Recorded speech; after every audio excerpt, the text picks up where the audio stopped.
Hi everyone, welcome to the Scituate Beach Association. My name is Todd Glowak. I'm the president of the Beach Association. Thank you all for coming here on such a horrible night. We're going to be hosting a debate tonight for the candidates here. Maura, Michael, Marilyn, Jerry. Thank you guys for coming. Appreciate it very much. Tonight's event will be moderated by our local attorney, Dave McNally.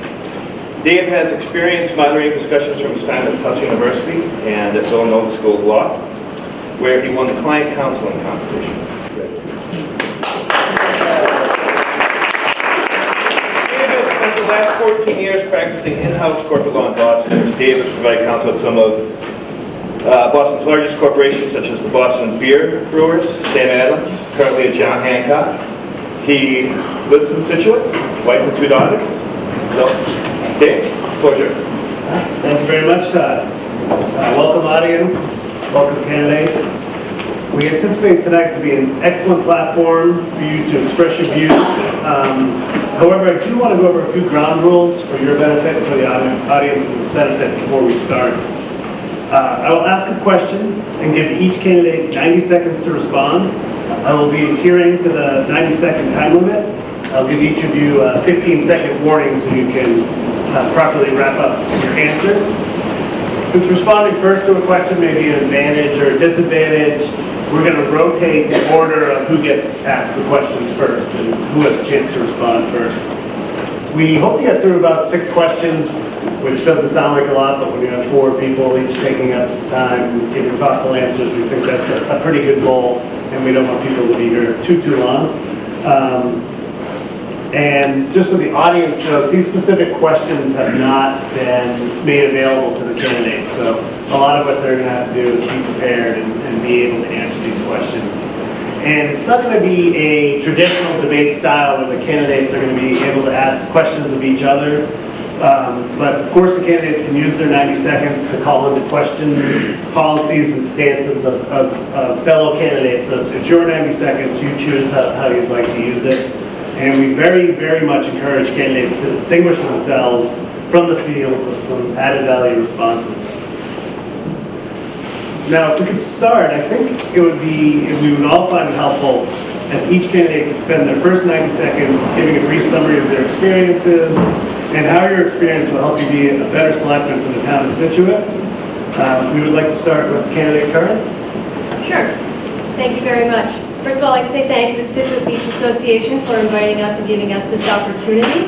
My name is Maura Curran. I've lived in Scituate for 20 years with my husband and my 2 daughters who have been educated through the Scituate public school system. For the last 10 years, I've dedicated myself in a variety of manners and tried to make a difference in Scituate.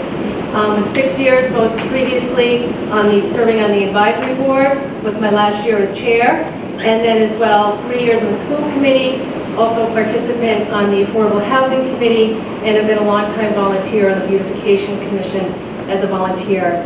I look forward to answering the questions tonight to gain your support and hopefully your confidence that I'm the best choice for the next Board of Selectmen. And we will be addressing a lot of complex issues tonight, so I hope to give you as my best and concise answers as possible in such limited time. So thank you very much for the opportunity. Thank you very much. Candidate Scott. Thank you, Dave, and thank you, Todd, and thank you to the SBA for hosting this candidates forum. This is an important election for the town of Scituate. My name is Michael Scott, and I ask for your consideration. I was born in Boston and raised in Scituate. My parents moved to Scituate in 1968.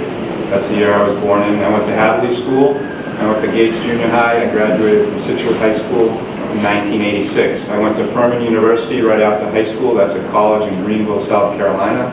I graduated in 1990 with a BA in political science. I went right to law school. I went to Suffolk Law School in Boston. I got a JD in 1994. I worked for the Justice Department when I was in law school. My first job out of law school was clerking for a federal judge in the U.S. District Court. I then went from the federal court to the state court working as an assistant district attorney for Phil Rollins on Cape Cod, and I've been a practicing attorney for the past 20 years. What you will get from me as a selectman in Scituate is a trained and experienced investigator and a professional problem solver.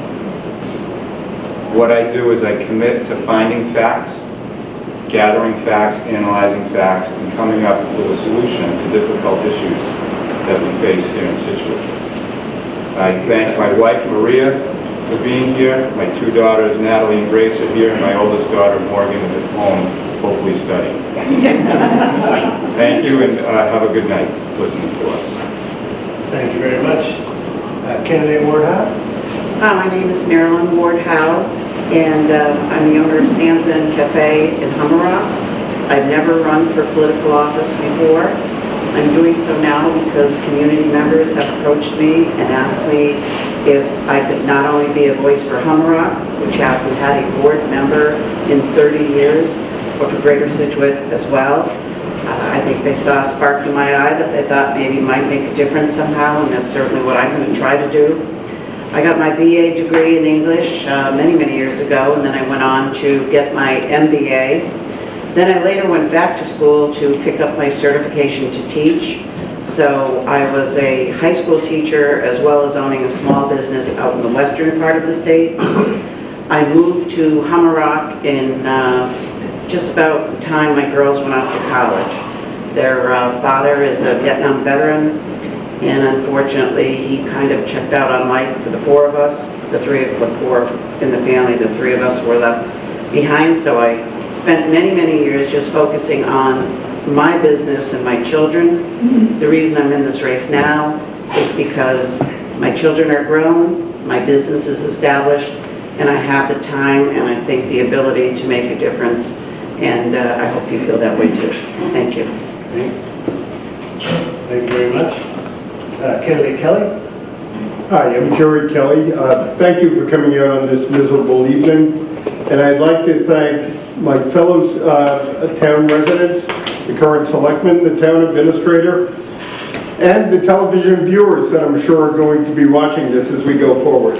I've lived in Scituate for 37 years. I've been coming to Scituate since I was 8 years old. I had an aunt who lived on Pheasant Hill Drive. I'm lucky enough to be part of a family of teachers. I've got a wife, Maureen, who's spent her life in education, most recently as the provost for the Massachusetts College of Art. My son, Max, and my daughter, Julia, are both high school teachers, and my son, Nathaniel, is a clinical researcher at MGH at their Center for Addiction Medicine. I've spent a career in financial services, State Street, John Hancock, IBM. I'm now retired and I want to give back. I want to make a great town even greater. Like so many of you, I'm concerned about the infrastructure costs that we face and the impact upon all of us on our taxes. And we have the opportunity to navigate these projects smoothly or sail through the seas on a night like tonight. 15 seconds. When elected, I'll use my financial experience to creatively seek solutions for the issues that confront us, and I'll work full-time to develop solutions. I thank you for your consideration. Thank you very much, everyone. That was excellent. The next question, I'd like to start with candidate Scott. You can hear me over the window there. The question is this: as the Scituate Middle School project moves into the final phases of state and local approvals, can you please state what you feel are the biggest benefits and also the biggest drawbacks of this project? Well, the biggest benefits of the middle school project would be that we would be moving 6th, 7th, and 8th grade into one building, a new modern state-of-the-art middle school that will help us with some of the crowding issues we have by moving the 6th grade and 7th grade and 8th grade into one building. That will ease some of the overcrowding that we're experiencing in our elementary schools at Hadley, Cushing, Wampatuck, and Jenkins. Clearly the benefit to the children is obvious in that having a new facility with state-of-the-art classrooms, having teachers who can work collaboratively with them is a plus for the town of Scituate. It's a needed project as well. The Gates Intermediate School is past its prime, and it's really not a safe or effective building for the children to be in, and I don't believe it's handicap compliant. Some of the drawbacks are the cost. It's a $54 million borrowing nut for the town of Scituate to handle. It's a $75 million project. We're going to get reimbursed from the state roughly $21 million. So the questions and the drawbacks to all of us is how are we going to pay for the $54 million of borrowing we'll be doing? And it's packaged, as people may know, with the public safety bill, which is $16 million. Thank you. So the benefits are plain, the drawbacks are the costs. But as a town of Scituate, we can do it. And this is one of the great things that Scituate needs to do, in my opinion. Excellent, thank you so much. Candidate Ward Howe? The benefits and Yes. the negatives and the positives. You want Well, to- certainly, as Mike said, having a brand new building is something that we would all look forward to. The price tag that is affixed to it and the public safety building is a big negative in the sense that both of those things would cost the average taxpayer over $600 a year for the next 20 years. That's substantial. Do we need it? It was built in 1917. We're approaching 100 years. Yes, we did put on the 2 wings in 1930, also a lifetime ago, and we've certainly done some refurbishing to the school in the interim. Yes, it would be a positive to have 6th, 7th, and 8th and free up some space in the other schools. The negative, a negative would be moving to the back if we finally do go to behind the high school, taking up some of the fields over there. But it appears that the town has spent quite a bit of money already in getting us to this point, and I would think that we wouldn't have gotten this far had we not thought positively of this project and want to go forward. Again, being tied with the public safety conduct does make it very difficult on the backs of our taxpayers who already are paying over, as of 2012, 15 seconds. they were paying over $6,000 a year, each one of us. So, yes, it's needed, very expensive, very expensive. Candidate Kelly? I enthusiastically support the middle school. Upon advice of some of my supporters, Deb Donovan, the former principal of Wampatuck School, and Donald Nuzzo-Muller, the former high school principal, the current structure is not fit to educate our children. It's 98 years old, it has 16 grade changes. The new school will cost $75 million. There'll be a $21 million grant. The benefit is the grant money and the new environment with open space that will allow for multidisciplinary education that will teach children not only to pass the test, but also to love to learn. The cost of the average taxpayer will be $530. The increase in housing value will be far more than that as we look forward. You know, the drawback of this obviously is the expense, and it's the disallowed grant money on the Performing Arts Center that connects the high school and the middle school, and for some reason we chose not to appeal that disallowed grant. Thank you very much for the question. I'll give a candidate Curry 15 seconds. Thank you. Candidate Karen?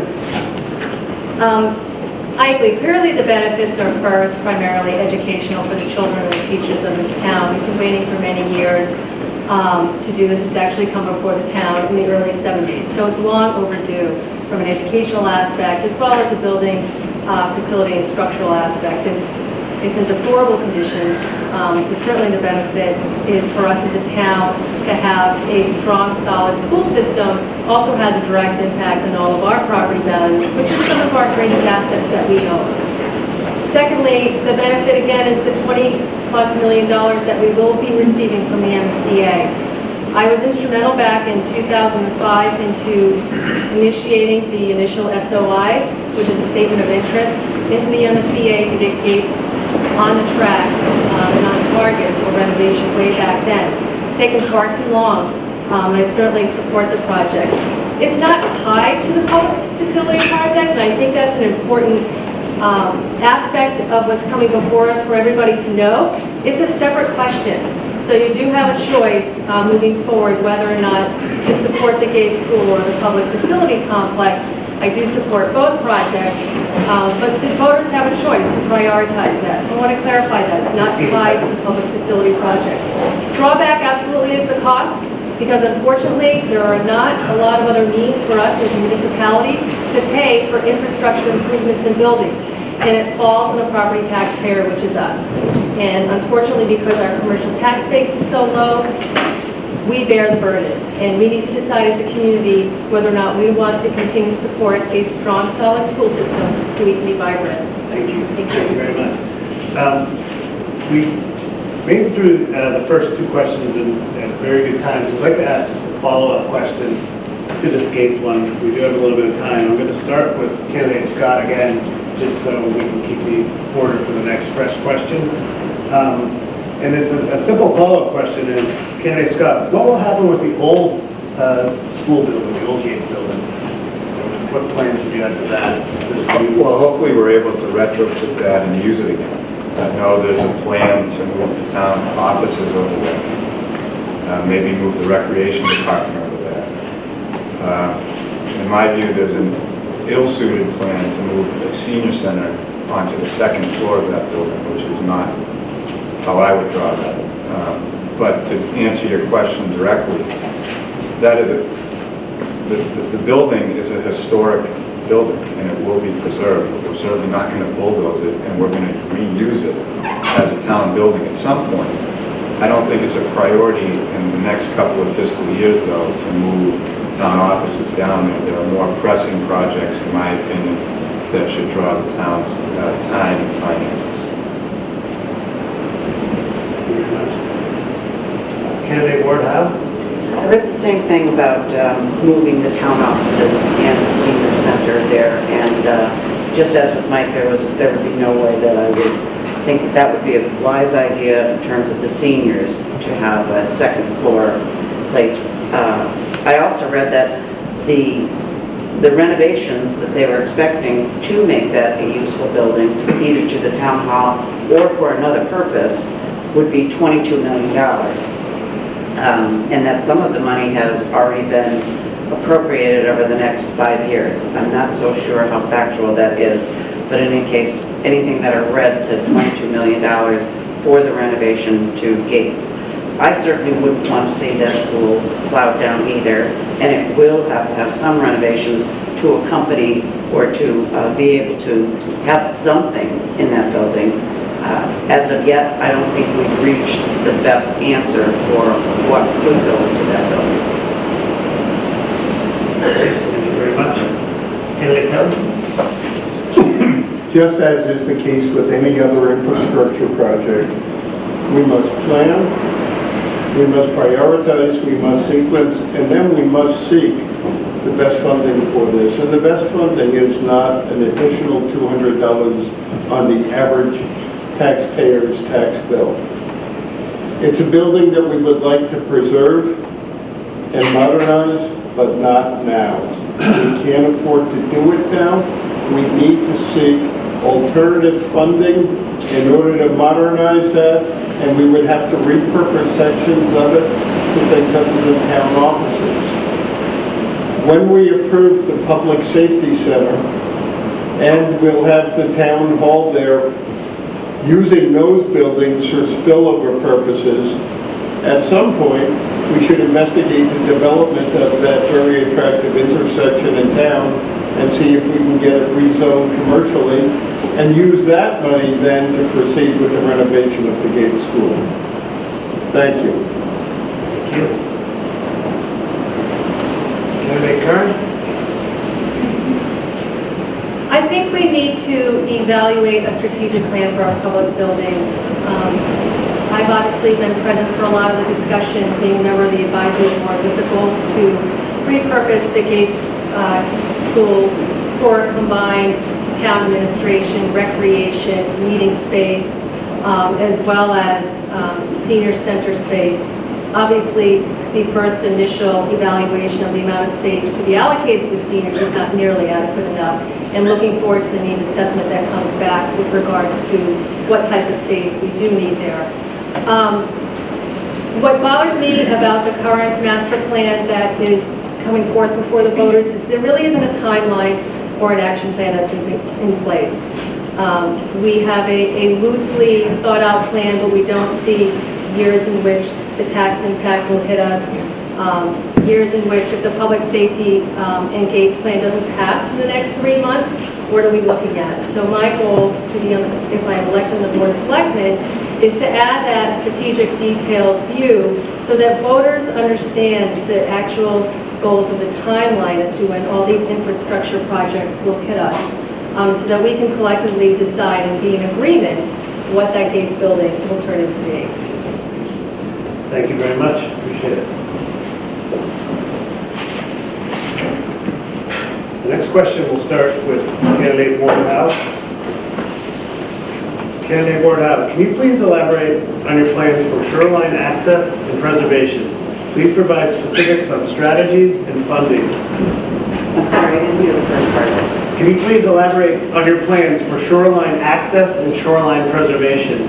Please provide specifics on your strategies, especially with regards to funding. Shoreline protection is key for me, especially living in the Hummerock area. Everything that my retirement is totally based on my building and the ability to withstand any kind of storm. That if that building goes into the water, I hope one of my daughters has spare room because that's where I'm going. But at this point, it's all of Scituate. We have 22 miles of coastline. It is not just a Hummerock problem. It is a Scituate problem. I know that so far we have received, I believe it's about $4 million in grant money. $8 million in total came from the federal, and 4 went to Marshfield and 4 went to us. It's certainly a problem that is everybody's problem, not just coastline, and certainly we can't ignore the interior having a trickle-down effect if something were to happen to our coastline. It is what we need to protect our tourism and the integrity of our town in itself. In terms of funding, I think our average taxpayer is already really burdened, and unfortunately that's because we have very little commercial tax base. I think one of the priorities that I would have would be to somehow look to expanding our commercial base. Currently, there's only 4.5 of our tax revenue comes in from commercials. I swear sometimes when I'm over in Hummerock, I feel like I'm paying off 4.5% of it. I'm sure that's not true, but we definitely have to develop our commercial base, not just for funding for this, but for all of our capital projects. Thank you very much. Candidate Curry? Thank you. The coastline is why we live in Scituate. It's why we moved here, it's why we stayed here. The seawalls, the revetments, the jetties, the dredging, all of this is necessary to prevent us from looking like Venice, Italy. If in fact Peggotty Beach is, the shingle there is breached, there will be no Scituate Harbor Village, there will be no Scituate Harbor. We must repair, we must replace, and we must deploy new technologies. The housing stock along our coast represents over 25% of our tax base. The cost to repair, if Dave Ball is a credible source, is $60 million plus. So if we look at that, that would be a significant increase in cost on all of our tax bills. $60 million would be another $600 on your annual tax bill. We need federal funding in order to be able to repair and defend our coastline. We no longer have Kerry, Kennedy, and Studs in Washington, so we must get creative. We need to access the Energy and Water Appropriations Bill. We need to access WRDA. We need to repurpose Pier 44 to become a graduate center for University of Massachusetts in Boston for the Marine Environmental Science Graduate School. We can't do business as usual. Thank you very much. Candidate Kern? Sure. This is another very complex issue that we need to address in Scituate with over $60 million worth of assessed problems along the seacoast. I don't think Scituate can handle this burden on its own. I would advocate not only with our local state representatives, but also we need to escalate that up to the U.S. state representatives and work with them just as the U.S. state representatives, state senators, I apologize, in New York, are currently being proactive in asking for mitigation money from FEMA. We seem to always be reactive and ask for the money after a storm has occurred or there's been a breach. We need to come up with a plan of action, again, that collaborates the needs of all the different entities along the coastline, not only those that live on the seawall, but also to build up additional foreshore protection with regards to the revetments and also beach rehabilitation. In other communities along the East Coast, there are plans of action where people have come and arrived at a consensus as to how to address that. It's a complicated issue because there are public walls and private walls, and we're constantly at odds with one another from a town and private aspect as to whose responsibility is to take care of it. We're a community, so we need to come together first in a collaborative way to come up with a plan and then to go seek that funding. It can't rest solely on our shoulders through a debt exclusion again and add another $600 a year.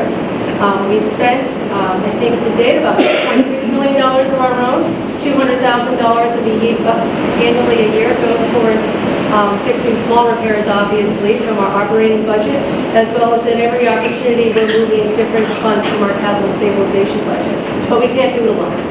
Great, thank you very much. Candidate Scott? Thank you. In my view, foreshore protection, shoreline preservation is not a capital project for the town. This is an operational need. This is something that is regular, it's periodic. It's the same as maintaining roads and bridges in the town of Scituate. We need a regional solution to this issue. The viewers on television might not realize how windy it is here right now. And I encourage you to come down to Sailor Hills. If you never come to this area of town, come down here and see what the shoreline is really like. I'm going to be advocating for something called the Beach Commission. And a Beach Commission will bring all of our private beach associations into the town government so that the voices of people living on the shore will be heard, and they'll be heard loudly and clearly by town government and by our residents. We need to improve our parking facilities at our beaches, Hummerock, Peggy Beach Road, Minot Beach, North Scituate Beach, Egypt Beach, Sand Hills. That's how we can increase shoreline access, increase the visibility that our beaches have for those of us who don't live right on the coastline.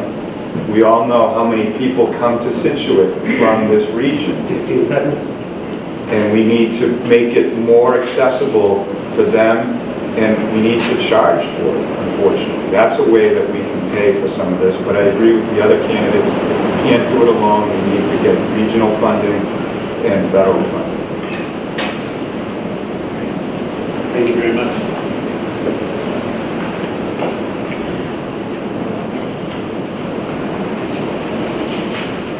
Candidate Kelly, I believe you're in line for the next question. Thank you. Could you please elaborate on how you plan to address the serious heroin and opiate epidemic and the ravaging effects it has had on families and on the image of Scituate? Wow. It is an issue. I spoke with Bob Hedlund recently, and he said behind Weymouth, Scituate has the most significant opiate issue on the South Shore. I met with Anne-Marie Galvin from FACTS, and she's doing a magnificent job of attacking this. The people that work with her group at FACTS are coaches, nurses, teachers, counselors, pharmacists, and it's a magnificent start for us. We need to focus on education, prevention, treatment, and recovery. We can pursue things like alternative social events and peer mentoring, but really the focus needs to be on rehabilitation and recovery. We haven't done a great job on education and prevention. Nobody has. We've got to embrace positive language. And the positive language is not calling somebody an ex-addict or, a user. These are people that are in recovery, and we've got to support them. I've been with facts at the lecture by John Kelly down at the Pier 44 building, at the movie Anonymous People, and at their meetings. And we must do a better job dealing with this problem. Thank you very much. Candidate Karen? As a member of the Board of Selectmen, obviously, as a leader in the town, it's our responsibility to remove any stigma that anybody may feel with regards to heroin addiction. What has happened in our town for the past year or two with several young adult deaths has been tragic and sad, and I would hate to see another young life lost as a result of us not addressing this problem. Again, I would support the funding and resources that our police department and our fire department and our emergency responders need to address this at a local level, in addition to any support to the FACTS team that has recently been created in the past year to get right down into the community and help them. It's a terrible problem. I don't think anybody up here would disagree with that. It's a regional problem, and it's far larger than me. But I certainly would advocate and support any initiative that would come forward to help these young adults get through their addiction issues and get through rehabilitation and assistance. Great, thank you very much. Candidate Scott? Yeah, we, as a society, have failed these people. They're mainly children. They're 18 to 25 years old. Since 1997, I've been dealing with people who have heroin problems. When I started as a criminal prosecutor on Cape Cod, I've had clients who are heroin addicts. I've been involved in prosecuting people for dealing heroin and sending them to prison. This is a major problem. Can you imagine in our community if we had the same number of young people dying in car crashes because of drunk driving?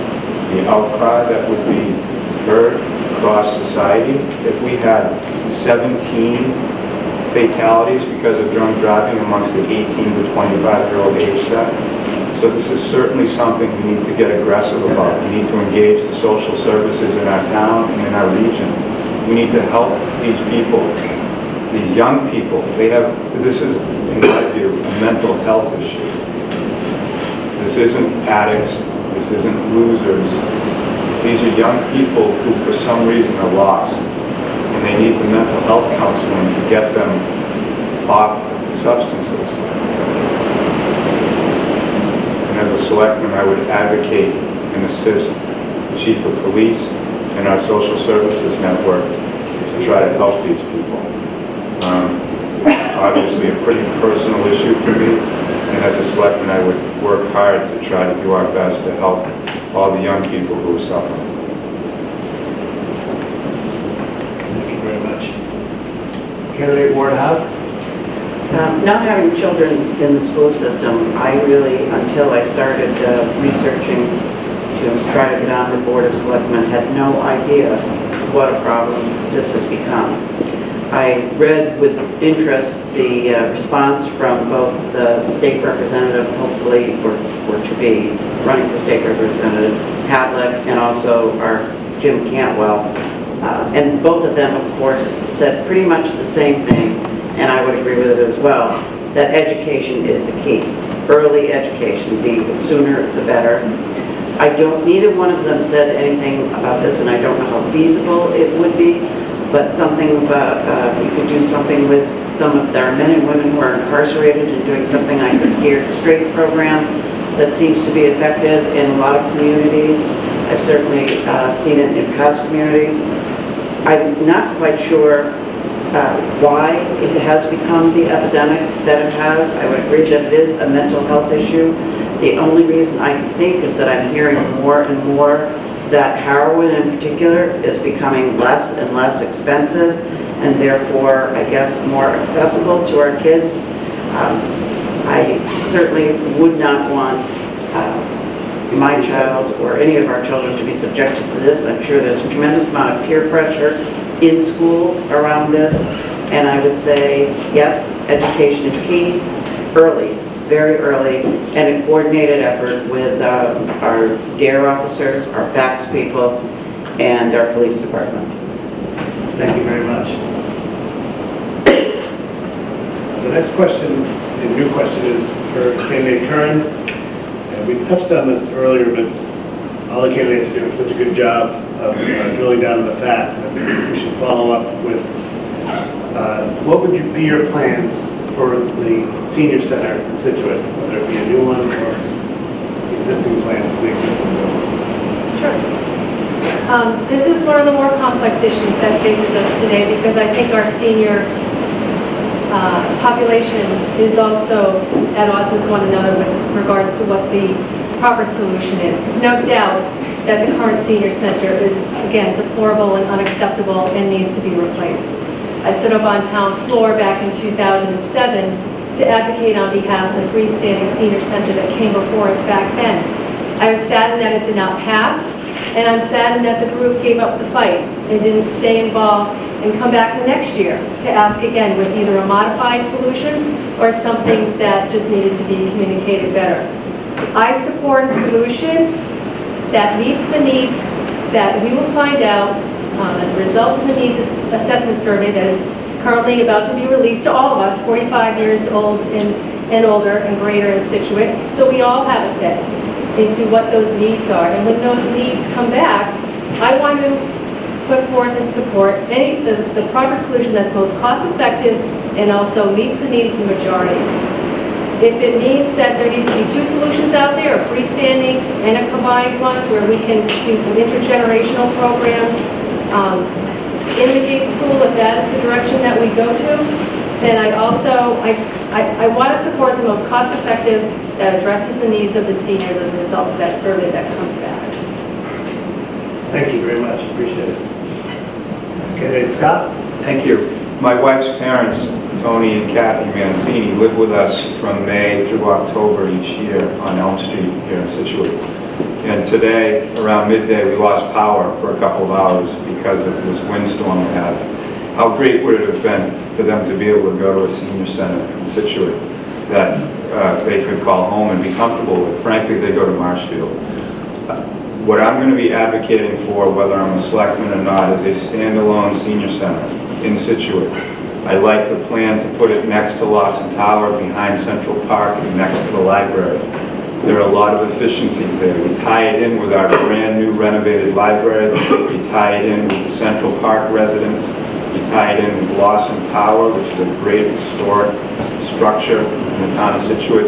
And then you have the youth involvement too, because of all the soccer fields and softball fields right in front of them there on Branch Street. So funding is an issue. There's something called the Friends of Scituate Seniors now. They're going to become a 501c3 charity. We're going to be able to raise money through that arm, similar to the Friends of the Library. There's going to have to be a lot of private money involved and some public money involved. But this is a project that Scituate absolutely can and should do. Thank you very much. Candidate Ward Howe? I definitely agree with Mike in that the senior center is something that we really must do. Our current building is 163 years old, from what I understand. Often the seniors are allowed to use the old Pier 44, the Scituate Harbor Community Building, but when other matters take precedent, they are no longer allowed to use it. I know that there has been talk, as we discussed earlier, of if Gates gets refurbished and reused, moving the seniors there, that would not be an acceptable solution to it. And in terms of the seniors currently using the Scituate Harbor Community Building. My understanding is once the library, which has already been granted the money to be refurbished, is closed down and temporarily moved while they're doing those renovations, they're going to go to the Scituate Harbor Community Building, meaning our seniors will have no place to go. It is the largest growing aspect of our population, the seniors. Where our school-age children numbers are dwindling, our seniors are accelerating, and it's unacceptable at this point for us not to have any facility. My mother went to Marshfield as well. I can't tell you how wonderful that facility was. There seems to be no reason. Again, I think the selectmen need to dedicate some time to growing our commercial tax base so that it's not all of us that are constantly shouldering all of these capital improvement projects. Thank you very much. Candidate Kelly? I am a senior, so I support a standalone senior center. John Murphy, the new fire chief, told me the other day that by the year 2017, 60% of the population of Scituate will be seniors. And we distinguish ourselves versus our neighboring communities by the fact that we continue to use a 150-year-old building that doesn't have adequate parking or adequate access for the disabled.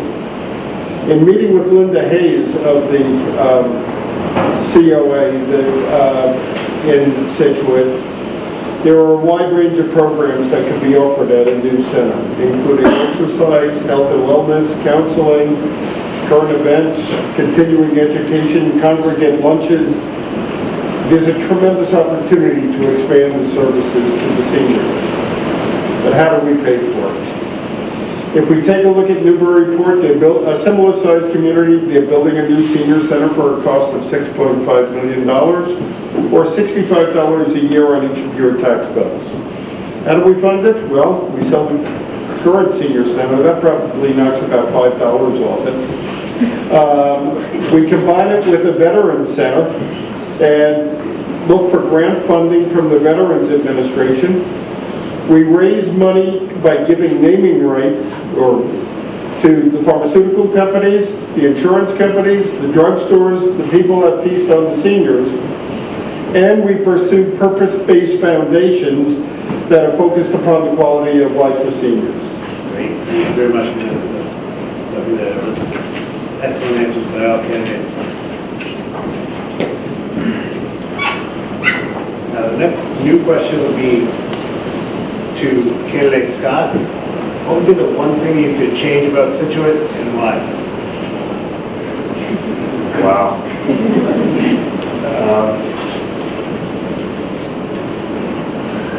I'm not sure if it's a change, but I would agree with what some of the other candidates said. Is we really need to look at economic development. If you look at Marshfield, they have 92% of their tax base is residential, so that means 8% commercial, 15% in Norwell, and 10% in Situate's down at 3.5% commercial and industrial tax base. I'm going to commend to everybody here and to everybody at home to look at the Scituate Economic Development Study that was commissioned by the town. It came out in March of 2014. And this is a great guidebook for everyone to look at. And so I'm not sure it's a change as much as just progress for Scituate. And what I would do is progress towards more economic development. We need to recognize that we can't keep building homes and keep bringing residents into town without a sufficient commercial and industrial tax base to support all the services that these people coming into the town will need. It's been a long time. The Route 3A corridor might be unbuildable, but we need to look at Greenbush, we need to look at North Scituate, and we need to look at Scituate Harbor. There's so much more we can do in each of those three villages. Greenbush, North Scituate, Scituate Harbor, renovate Cole Parkway, multi-use in Greenbush, the two parking lots that the MBTA is using. Thank you very much. Candidate Ward Howe? Can you read the question again? Of course, what would be the one thing you would change about Scituate and why? I thought that's what you said. I don't know that I would change this because it's out of my control, but certainly what is most concerning to me is the Hummerock versus the rest of Scituate issue. It's a personal issue for me because the community as a whole feels that because we are a non-contiguous part of Scituate, that we are really outside and truly the forgotten village. I'd like to change that perception. I think it's incumbent upon people in Hummerock to change that by perhaps sending somebody to the Board of Selectmen for the first time in 30 years. So that would be first and foremost for me, is my allegiance to Hummerock and the fact that I'd like to see more cohesive working together that I don't feel is happening now. There's got to be some kind of communication that gets through where we all feel like we are really part of the same town and that Hummerock is not part of Marshfield in any way. It is part of Scituate. Additionally, as I've mentioned a couple of times before, and I too read this report, and it's available to any one of you. It's 58 pages, but it was amazing how concise on every single issue that we will talk about tonight, and I'm sure many issues that we won't talk about tonight. Please go in, read this, and we need to devote a lot of effort, again, to expanding our commercial tax base, because there's just too many overrides that are in our horizon that we cannot afford. Thank you very much. Candidate Kelly? What I would change about Scituate is I'd stop doing business as usual. I'd stop deferring maintenance. I'd stop voting down, infrastructure projects that are not nice to have, but they're must-have. I would stop continuously looking to the homeowner as the source of all financing by raising people's taxes over and over and over again. 95.5% of town revenues come from your personal property taxes here in town, your home taxes here in town. We've got to deal with reality as it is, not the way we wish it were. To say that we're going to change the economic base of this town, being 8 miles off Route 3 and having restrictions on Route 3A, it's not going to happen quickly. We've got to be far more creative to do it. It's a very good first stab at it, the Economic Development Report. However, it's more of the same. More restaurants, more B&Bs, more charter fishing fleets. Nothing seismic, nothing that's really going to move us forward quickly. So, we've got to stop doing business as usual, and we've got to start acting. That's what I would change about Scituate. Thank you very much. Candidate Karen? I agree with Mike. The number one thing that I would change would be the amount of land that we've dedicated to commercial businesses. Unfortunately, years ago, the residents of Scituate made that decision, and as a result, we're paying for it right now in 2014. And it's going to be a long time before we can increase our commercial tax base from 4.5% even up to 6 or 7%. It takes a lot to move a percentage point difference to lessen that burden on us. As a result, I fear that Scituate will become a drive-by town, and I don't want that to happen. I want to do my best as your representative to seek alternate sources of funding and also put together, again, a strategic plan of growing Greenbush, growing North Scituate Village, increasing in the phased program sewerage to North Scituate so that we can attract better businesses there and develop the North Scituate Village. And talk about smart growth and really talk about mixed use so we can continue to build vibrant villages, because I don't think it's going to be easy to open up the greenway, if you will, on 3A, and that we do need to focus there. So one thing I would have changed about Scituate is just the decision that was made 20 plus years ago, which was to shut down 3A for commercial use, and that was unfortunate. Thank you very much. I believe believe it or not, we've already gone for about 50 minutes, so I'd like to ask one final question and then end with giving each of you a minute or two to wrap up. So this will be the last question, and then you'll have a chance to have some closing remarks also. Candidate Ward Howe, what is your vision for Scituate's use of alternative energy over the next 3 years? I'm amazed that we are at the place that we are. We should be proud of ourselves for being 100% green with our municipal buildings. We've already made great strides. I am not well-versed in different types of alternative energies, but with the solar array that we have right now, and also with the wind turbine, I would say that Scituate certainly can be very proud of itself in this accomplishment. And beyond that, I don't know, I would work with somebody at the town hall, I'm sure, that's more knowledgeable than I about alternative energy sources. I wish I could be more concise than that. I'm just very proud of being part of a town that has already achieved what it's achieved. Thank you very much. Candidate Kelly? I'm an enthusiastic supporter of alternative energy, and that includes wind, it includes sun, and it includes hydro. Hydro is probably the lowest cost of all of those alternative energies and would manage down our electric bills, which is one of the highest in the United States, if not the highest. However, the alternative energy must be appropriately cited.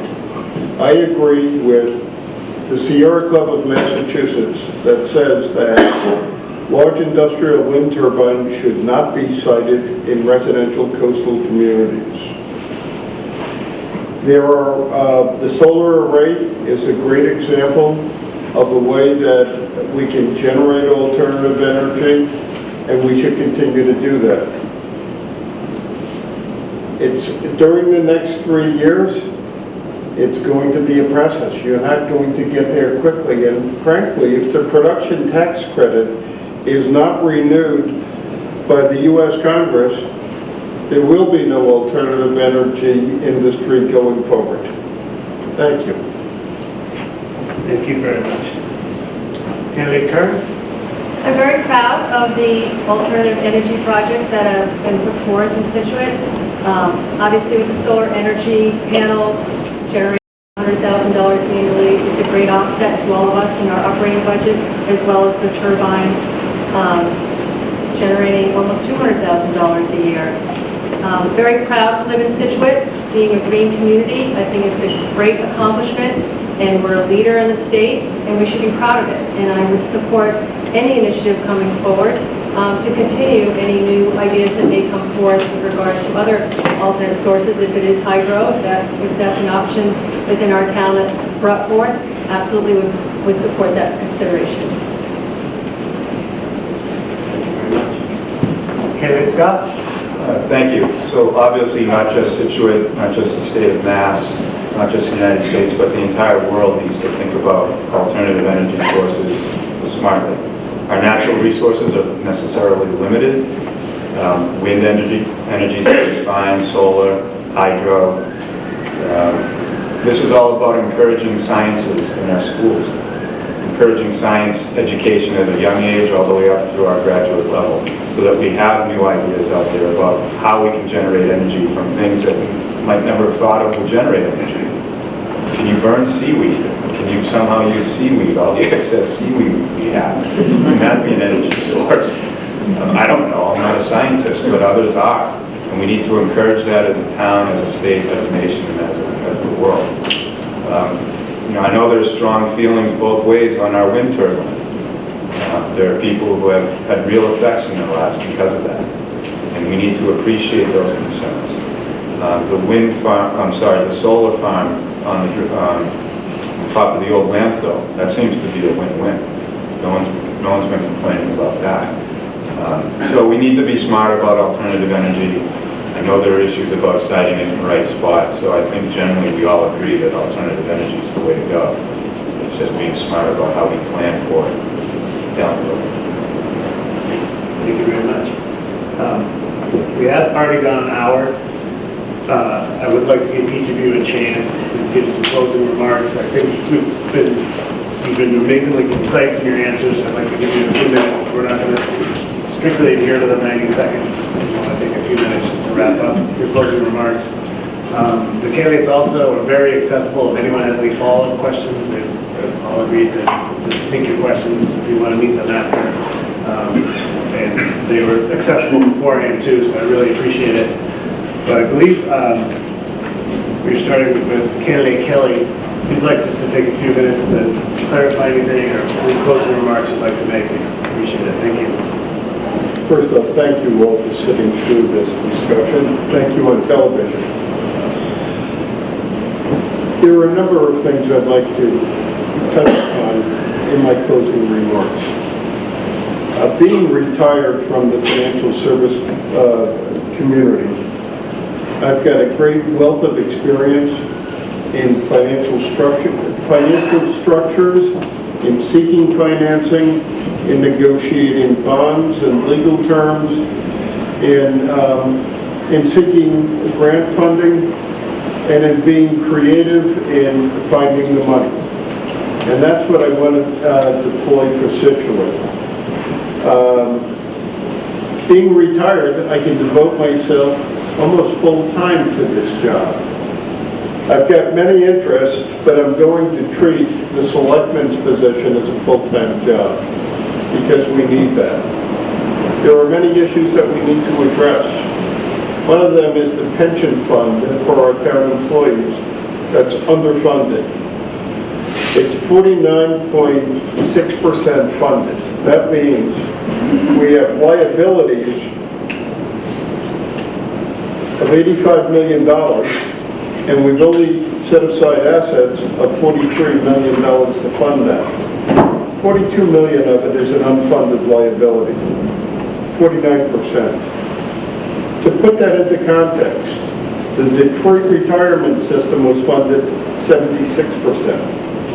The state of Michigan, which is one of the worst funded pension systems in the country, is funded 65%. And Scituate is funded 51%. The cost to do this is $42 million. It's another cost. And we haven't even addressed the OPEB benefits, which are retiree health, that we haven't even started to do any material funding of. We can't avoid these issues as we go forward. I've got deep institutional experience, and I want to use that experience to turn the issues that are confronting the town into opportunities. I will do that in a collaborative basis with my fellow selectmen and with the other fellow town employees, and I will do it on a full-time basis. I want to make Scituate a much greater town than it is now. I want to continue to live here, and I want to join my parents in the cemetery here in Scituate. Later rather than soon. I want to be selectman because your money matters. My money matters and your money matters. I'm running for selectman and I'm asking for your vote, and I welcome your comments after we finish up. Thank you. Thank you very much. Candidate Kern? Sure, thank you. And thank you to all for showing up tonight. I'm actually quite impressed and honored that so many of you actually showed up in Albright, so thank you, and thank you to the Beach Association.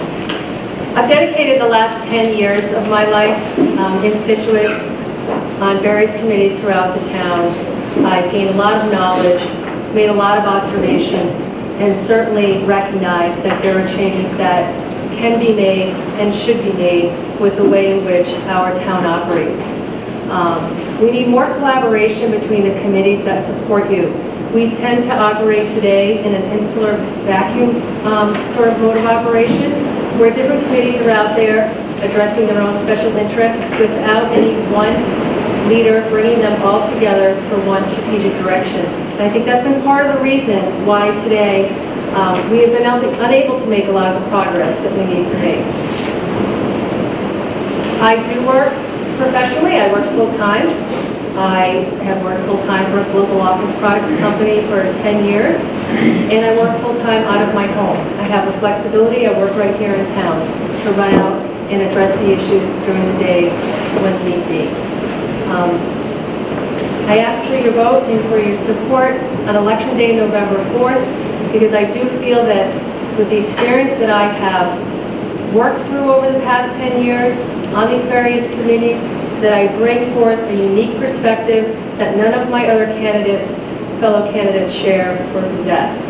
And I will be able to hit the ground running because I've worked with these gentlemen and these men and women in town, and I look forward to leading them to better ways and different ways and to delivering the services and the solutions to the issues that face us, because as we've covered tonight, there are many, and we have finite resources to deal with from an operational standpoint.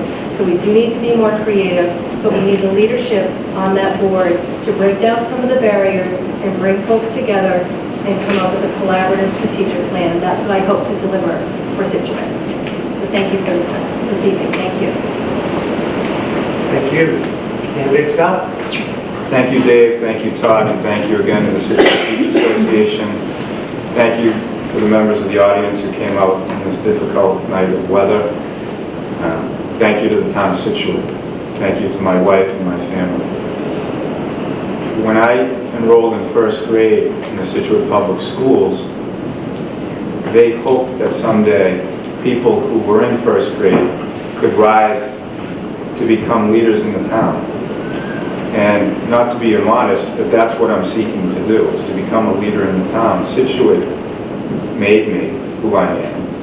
And if I'm lucky enough to be involved as a leader of the town, I will be proud. And I will thank the Scituate education system and the community that brought me up.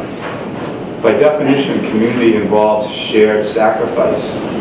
There are a lot of major projects going on in Scituate, or at least being proposed for Scituate. A lot of advancements, improvements, progress. These are big times for Scituate. These are exciting times to be part of Scituate. That's probably what motivated most of us to pull papers and put ourselves in front of you and say, yes, we're willing to try to help, we're willing to try to lead. So I thank Maura Curran and Marilyn Howe and Jerry Kelly for getting involved. And I thank all of you for being here to have an interest in the town and everyone watching. And there's going to be a big election on November 4th. There's going to be more people voting for selectmen on November 4th than have ever voted for selectmen in Scituate in recent memory. Because as we all know, when the town elections are in May, we get a couple of thousand voters. On November 4th, we're going to have maybe 2 or 3 times more voters than normal for the town election, because we're going to be voting for governor. We're going to be voting on some important ballot questions. So as we debate some of the issues that the town faces and some of the money that we're going to have to borrow to get these projects done and do these great things for Scituate, let's remember we're a community. Let's remember the shared sacrifice that all of us have signed up for and do it together. And I'm going to suggest, the only candidate with the proper balance of private sector experience and public experience. As a practicing attorney, I represented individuals before the Planning Board, the Conservation Commission, the Zoning Board of Appeals. I've represented students expelled from public school. I've been a public employee as a state employee for the District Attorney on the Cape, the District Attorney in Plymouth County. I've been a member of the Finance Committee in the town of Middleborough, where we reviewed the budget, very similar to the advisory committee in Scituate. We had a $15 million override for a fire station. I worked on the Coastal Zone Management Commission here in Scituate as a 22-year-old. I was on the Veterans Advisory Council here in Scituate last year as a 45-year-old. So I'm going to humbly suggest that my public sector experience as a public employee and a private sector attorney, and my experience in municipal government, is a right combination for Scituate at this time. I thank you for your attention, and I ask for your vote on November 4th. Thank you very much. Candidate Ward Howe? Thank you, to all of you, to the SBA, to our television audience. This has been a challenge that I've never been a part of before. As I mentioned at the beginning, I was a single mother for many, many years, still am. And my little sphere was my daughters and my business. And win, lose, or draw, this has been something wonderful to be part of, to make myself, to challenge myself, to get out of what was comfortable for me, because trust me, being up here is not comfortable one bit at all, especially with these very formidable opponents. So it's clear that the three of my opponents appear to be far more experienced than I. I think I said that from the get-go, that I don't have the experience they do. I do have this. I have the business acumen. I've been involved in marketing. I've been in the public sector. I've been a teacher. I've been self-employed. And when I put my mind to being part of any project, I follow through. I felt like just preparing for this meeting, not knowing what the questions really were going to be, because they were very clever in how they presented the topics to us, I felt like I was cramming for my MBA again. And I'm so proud of how much I have learned in the short period of time, but also very aware of how much more I do need to learn. And you certainly would have my word that should I be elected, it will be my business to make sure that I come up to par with whomever I'm sitting beside on the board and whomever I run up against as an opponent in any way. So my attempt going forward is to, because there's another one of these meetings on Saturday, in case this hasn't been enough for you. You can't go to the Chamber of Commerce and hear us all over again. But in the interim, I'm going to study even more. But I'm very pleased to have been part of this process. Very pleased. I've not heard these three, Maura and these two gentlemen before. The other meetings that we had, we were separated. So I'm truly impressed with the three of them and their backgrounds. And I think that you have wonderful selections to make on November 4th, and I'm sure you'll do the right thing. Thank you so much. Thank you very much. Candidates, we're truly lucky to have a great group, and it's going to be a tough decision. Thank you all so much for coming, and please stay dry, everyone, and also please give them a nice round of applause.